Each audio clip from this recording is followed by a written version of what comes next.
मोहन राकेश ने अपने नाटक आषाढ़ का एक दिन में कालिदास के जीवन की कठोर वास्तविकताओं और उनकी कविताओं की कोमलता के आपसी द्वंद्व को उभारा है।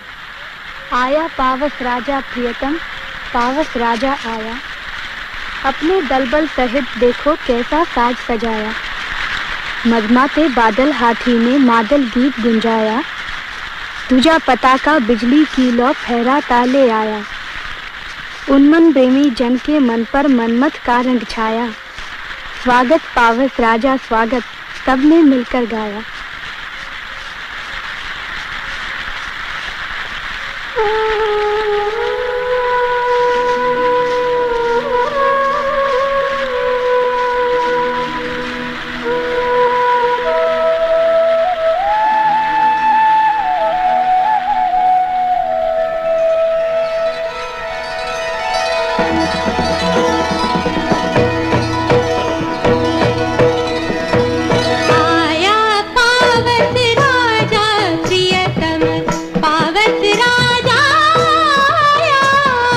अपने दल बल सहित देख लो, अपने दल बल सहित देख लो, कैसा साज सजाया। आया पावस राजा प्रियतम, पावस राजा आया।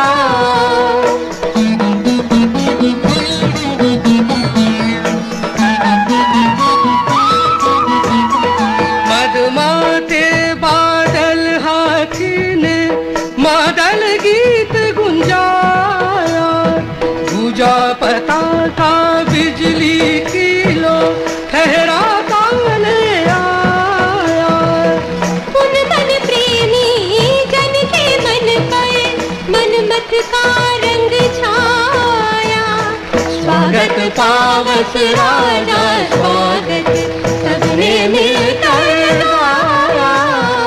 अपने दल बल सहित देख लो, कैसा साज सजाया। आया पावस राजा प्रियतम, पावस राजा आया।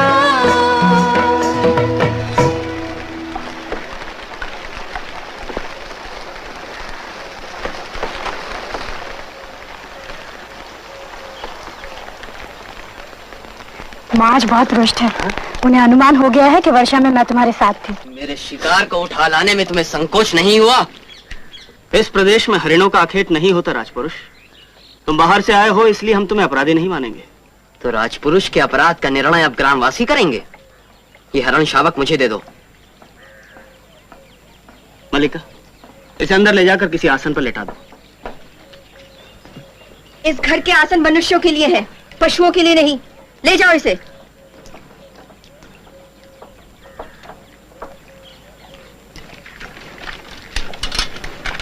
ठहरो राजपुरुष।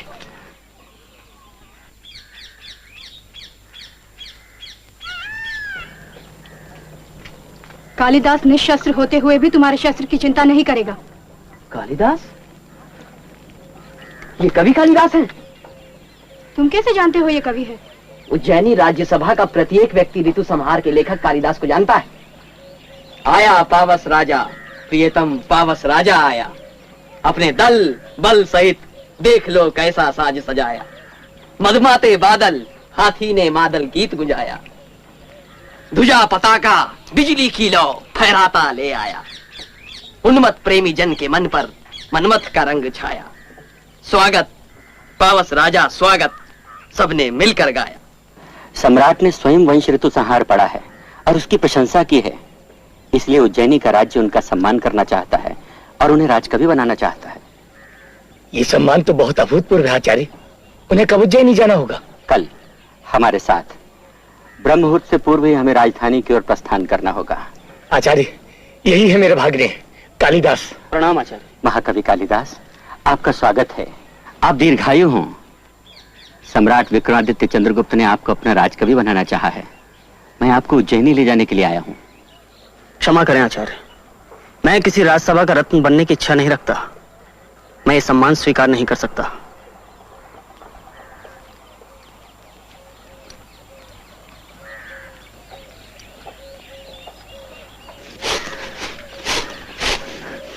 अंबिका, अंबिका, मैं आज इस सारे गांव में घोषणा करने जा रहा हूं कि मेरा इस कालीदास नामधारी जीव के साथ कोई संबंध नहीं है। क्यों? अब क्या किया उसने? उज्जैनी से एक आचार्य और कुछ राजपुरुष आए हैं। राज की ओर से सम्मानित किया जा रहा है उन्हें। पर तुम्हें पता है मेरे भागने क्या कहते हैं? मुझे ये सम्मान नहीं चाहिए। मैं तुम्हें विश्वास दिलाती हूँ मातुल, वो उज्जैनी अवश्य जाएगा। सम्मान प्राप्त होने पर सम्मान के प्रति प्रकट की गई उदासीनता व्यक्ति के महत्व को और बढ़ा देती है। ये लोक नीति है। अगर ये लोक नीति है अंबिका, तो मैं कहूंगा कि लोक नीति और मूर्ख नीति में कोई अंतर नहीं होता। संभवतः वो सचमुच इस पर्वत भूमि को छोड़कर नहीं जाना चाहता। नहीं जाना चाहता। अब तुम ही जाकर समझाओ उसे, संभव है मान जाए। परंतु वो इस समय है कहाँ? वहीं नदी के किनारे हट कर रहे हैं कि जब तक उज्जैनी से आए हुए अतिथि लौट नहीं जाते वो लौट कर नहीं आएंगे।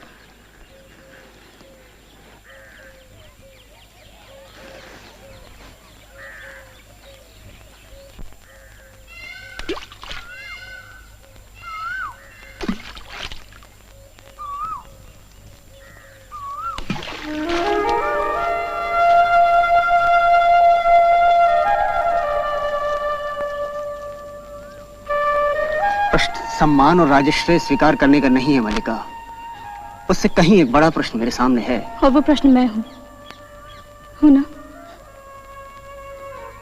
इस अवसर को ठुकराकर तुम यहाँ रह भी गए तो क्या मुझे सुख मिलेगा? तुम्हारे चले जाने से मेरे अंतर को एक रिक्तता छा लेगी। फिर भी मैं कहती हूँ तुम्हें जाना चाहिए। तुम्हारी आंखें तो कुछ और ही कह रही हैं। मल्लिका, मैं कई सूत्रों से इस भूमि से जुड़ा हूं। उन सूत्रों में तुम हो, ये आकाश मेघ है, यहाँ की हरियाली है, हरिणों के बच्चे हैं, पशुपाल हैं।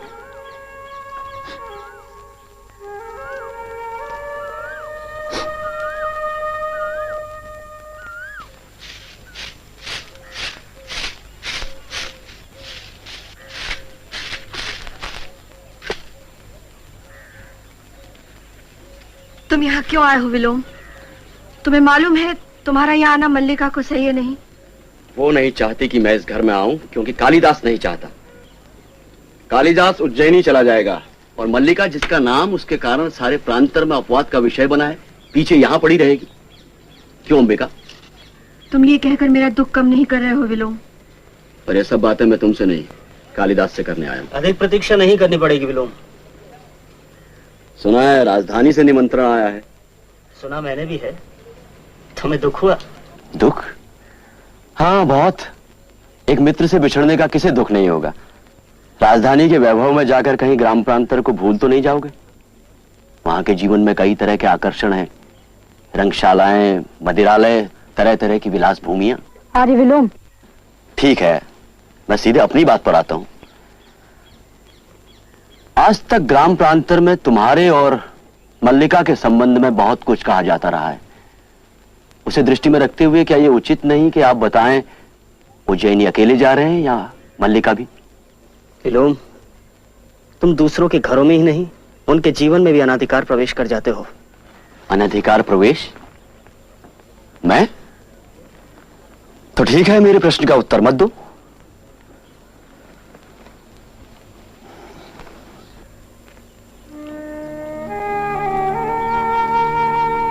आचार्य तुम्हारी प्रतीक्षा कर रहे होंगे।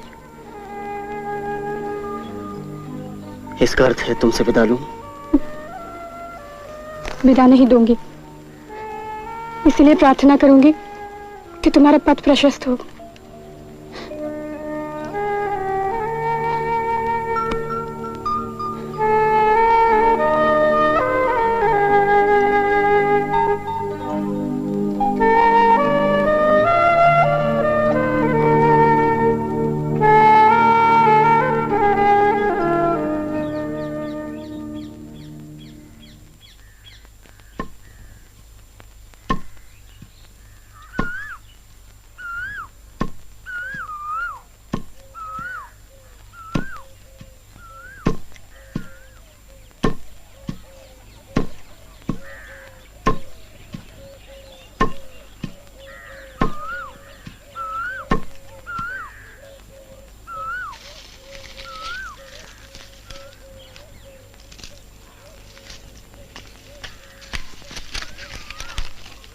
कालिदास की लंबी कविताओं में से एक है मेघदूत।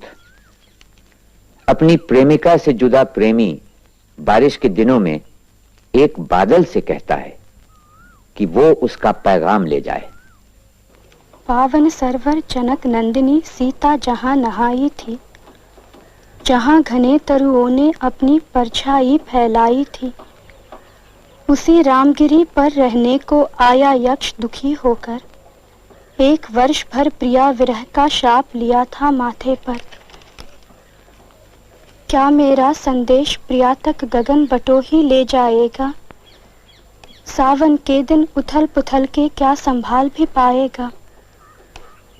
फिर भी उसने वन फूलों का बादल को उपहार दिया और प्रसन्न हो प्रिय शब्दों में स्वागत का उपचार किया।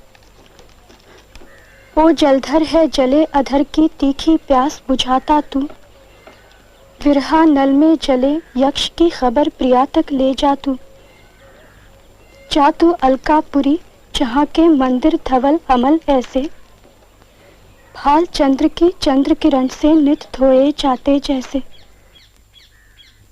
आयुष्मन कुछ मेरी कहना, कुछ अपने होकर उदार, कहना तेरा प्रिय साथी वो पड़ा रामगिरी पर लाचार।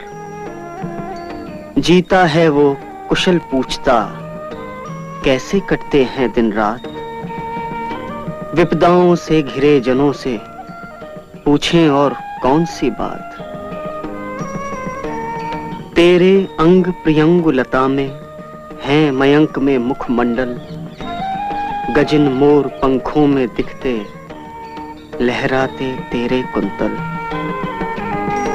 हिरनी के नैनों में नैना, लहरों में भ्रू का नर्तन, पर न किसी में तेरी समता, हाय तरस रह जाता मन।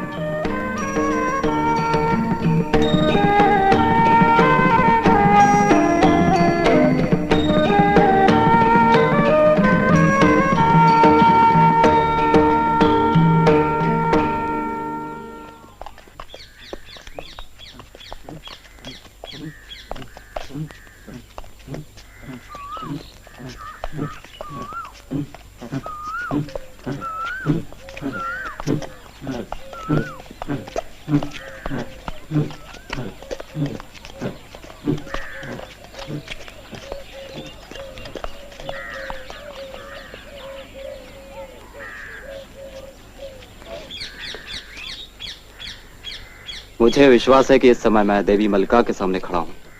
कहिए। देव मातृगुप्त के अनुचर का अभिवादन स्वीकार कीजिए। देव मातृगुप्त? ऋतु संहार, कुमार संभव, मेघदूत एवं रघुवंश के प्रणेता कविंद्र तथा सौराष्ट्र के भावी शासक कालिदास। मातृगुप्त उनका नया नाम है और उनकी राजमहर्षि गुप्त वंश दुहिता परम विदुषी प्रियंगु मंजरी यहाँ उपस्थित होना चाहती। मैं उनका अनुचर आपको इसकी पूर्व सूचना देने के लिए उपस्थित हुआ हूँ।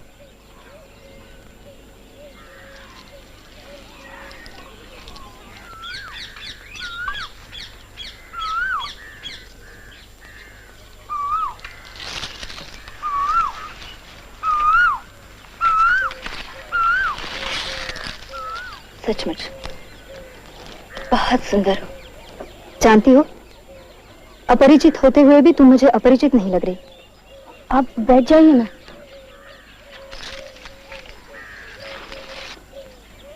मैं यहाँ बैठना नहीं चाहती। दूर तक की पर्वत श्रृंखलाएं दिखाई देती है। यहाँ आकर मुझे तुमसे स्पर्धा हो रही है।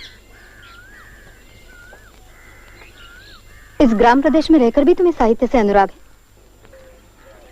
किसकी रचना है? कालिदास की।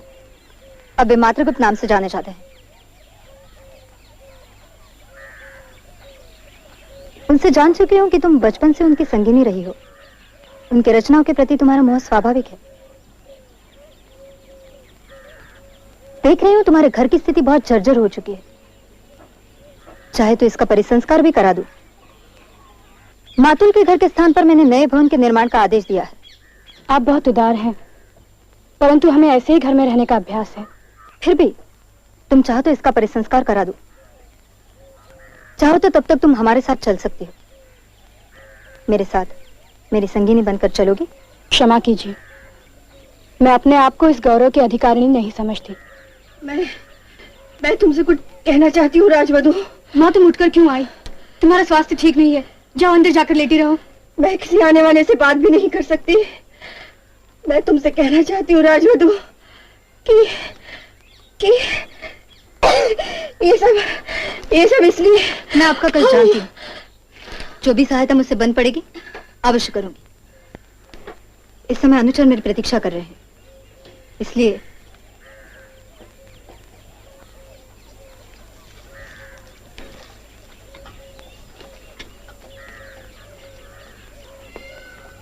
घर की भित्तियों का परिसंस्कार हो जाएगा। तुम उनके यहाँ परिचारिका बनकर रह पाओगी। इससे बढ़िया सौभाग्य तुम्हारे लिए और क्या होगा।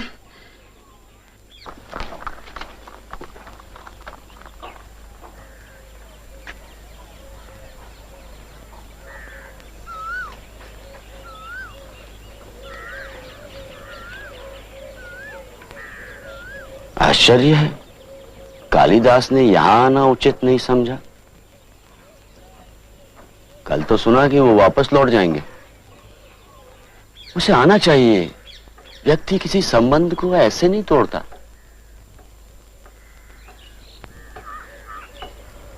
पर्वत शिखर से एक अश्वारोही को आते देखा, सोचा कुछ क्षणों के लिए तो रुकेगा ही, पर वो चला गया। मैं जानती थी, हाथ से नहीं तब से जानती थी। वो आता तो मुझे आश्चर्य होता, अब मुझे कोई आश्चर्य नहीं।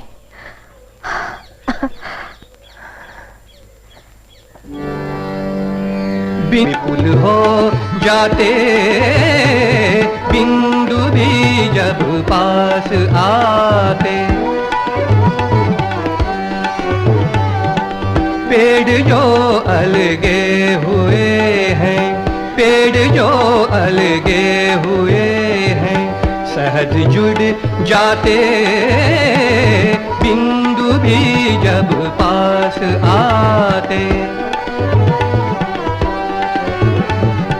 दूर की राहें अचानक, दूर की राहें अचानक सरल हो जाती, वक्र जो अब तक रही, वक्र जो अब तक रही, इस प्रबल रथ वेग से, इस प्रबल रथ वेग से लगता। दूर है कुछ भी नहीं, पास है कुछ भी नहीं, बिंदु भी जब पास आते विपुल हो जाते, बिंदु भी जब पास आते।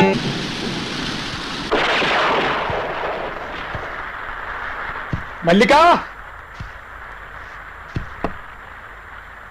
मल्लिका,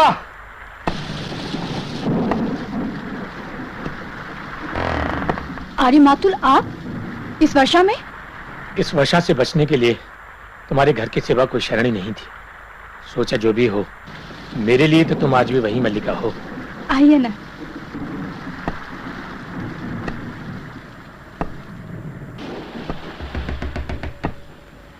मैंने सुना आपने उज्जैनी छोड़ दिया है। राजप्रसाद में रहने से अधिक कष्टकर स्थिति संसार में हो ही नहीं सकती मल्लिका।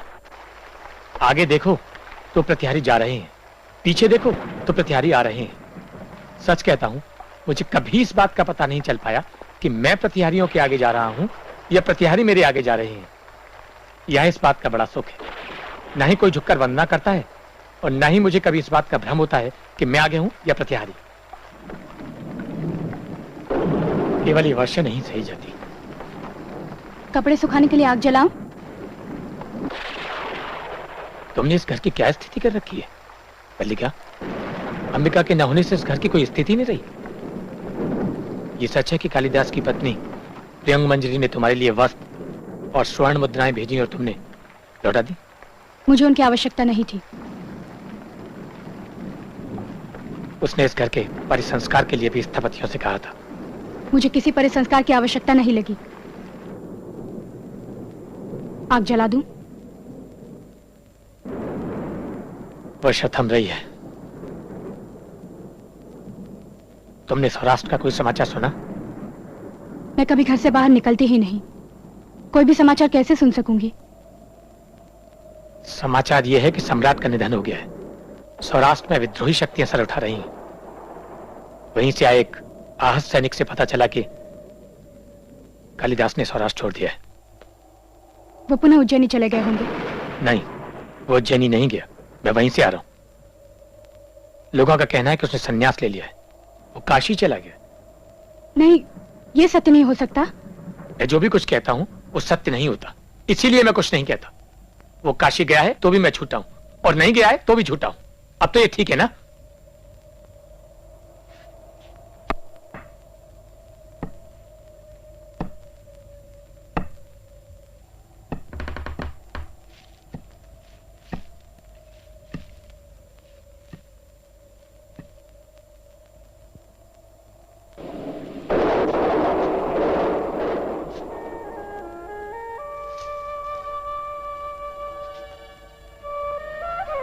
तुम ऐसे जड़ सी क्यों खड़ी हो? मुझे देखकर आश्चर्य हुआ। आश्चर्य? मुझे तो अभी तक विश्वास नहीं होता कि यह स्वप्न नहीं है।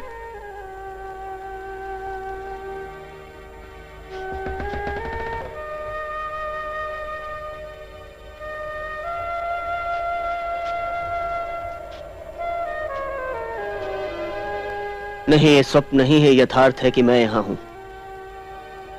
11 दिनों की यात्रा करने के बाद थका टूटा हारा हुआ यहां आया हूं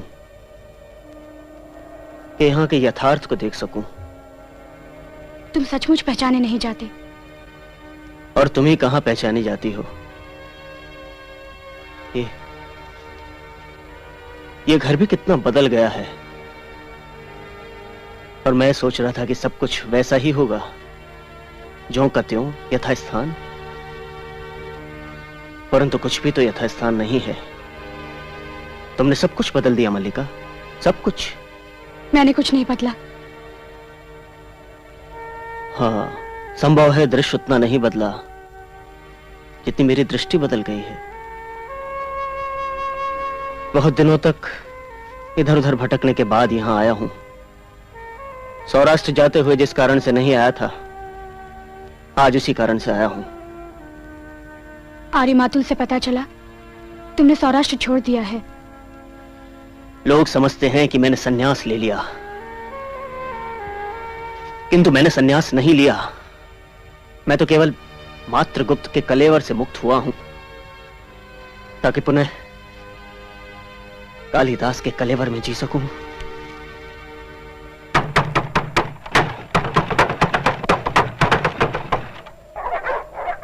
नहीं, द्वार बंद रहने दो। देख तो लो कौन आया है। कोई भी हो सकता है। इस वर्षा में किसी को भी आश्रय की आवश्यकता हो सकती है। हर समय द्वार बंद है, हर समय द्वार बंद। कौन था ये? मुझे लगा कि मैं इस स्वर को पहचानता हूं।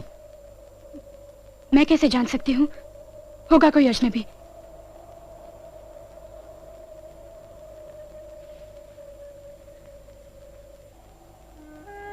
मैं यहां से उज्जैनी क्यों नहीं जाना चाहता था? क्योंकि मुझे ये आशंका थी कि राजधानी का वातावरण मुझे छा लेगा और मेरे जीवन की दिशा बदल देगा। और यह आशंका निराधार नहीं थी। मैंने वहां रहकर जो कुछ भी लिखा वो यहां के जीवन का ही संचय था। मैंने जब जब लिखने का प्रयत्न किया, तुम्हारे और अपने जीवन के इतिहास को फिर दोहराया। और जब उससे अलग हटकर लिखना चाहा तो रचना प्राणवान नहीं हुई। मेघदूत के यक्ष की पीड़ा मेरी पीड़ा है, और विरह विमर्दिता यक्षिणी तुम हो।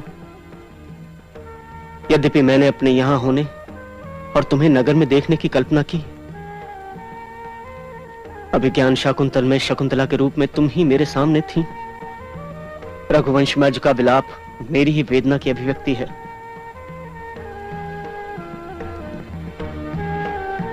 चाहता था तुम ये सब पढ़ पाती, किंतु सूत्र कुछ ऐसा टूटा कि वो सूत्र कभी नहीं टूटा।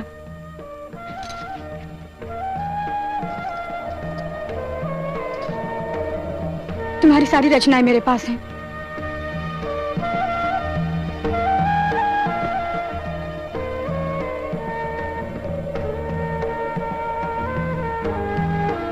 जो अभाव मुझे वर्षों से सालते रहे हैं वे आज और बड़े प्रतीत होते हैं मल्लिका।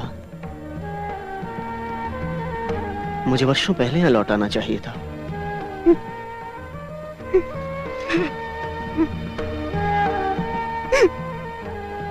किंतु इससे आगे भी तो जीवन शेष है। हम फिर आज से आरंभ कर सकते हैं। मल्लिका, किसके रोने का स्वर है? ये मेरा वर्तमान है कालिदास। तुम्हारा वर्तमान?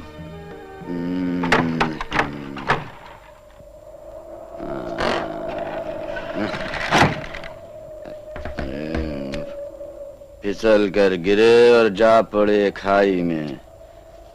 कितनी बार कहा है भैया विलोम कितने ऊंचे मत चढ़ा करो, पर भैया विलोम क्यों मानने लगे?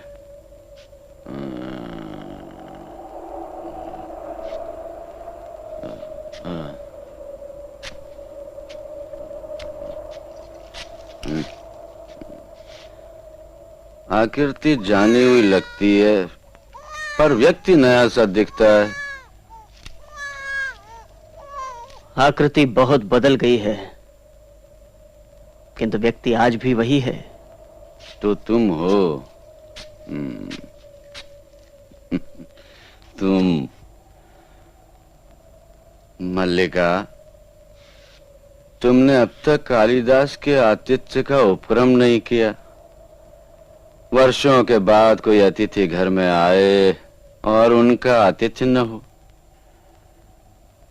जो अतिथि वर्षों में एक बार आया है, पता नहीं आगे कभी आएगा भी या नहीं।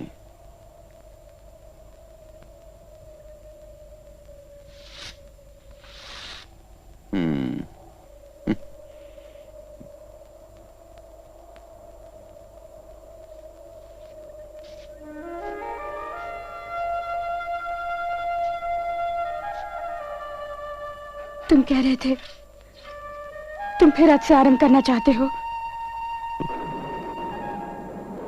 मैंने कहा था कि मैं फिर आज से आरंभ करना चाहता हूं,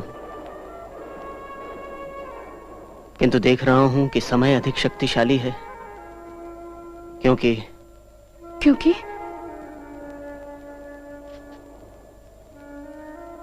वो प्रतीक्षा नहीं करता।